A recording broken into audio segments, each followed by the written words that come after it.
po mga abe, ngayon magluluto po tayo ng labong na kawayan o bamboo shoot. Pagkatapos po lalagyan ito ng saluyot. At mayroon pong katernong daing na bangus. Okay na po ang ating labong. Nabanlian ko na to at medyo malambot na. Igisa na natin ang ating bawang, sibuyas, ang baboy at ang hipon na binalatan na po. Pagkatapos po, pagka nagisa-gisa, ilagay na natin ang ating labong.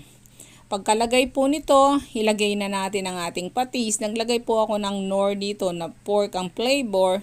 Pagkatapos po, lagyan natin ito ng paminta.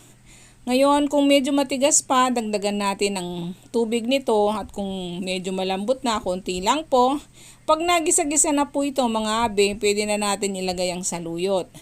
Pag nilagay natin ang ating saluyot, tikman na natin ito at idagdag na natin ang mga seasoning na gusto natin. Huwag natin masyadong palambutin ang ating saluyot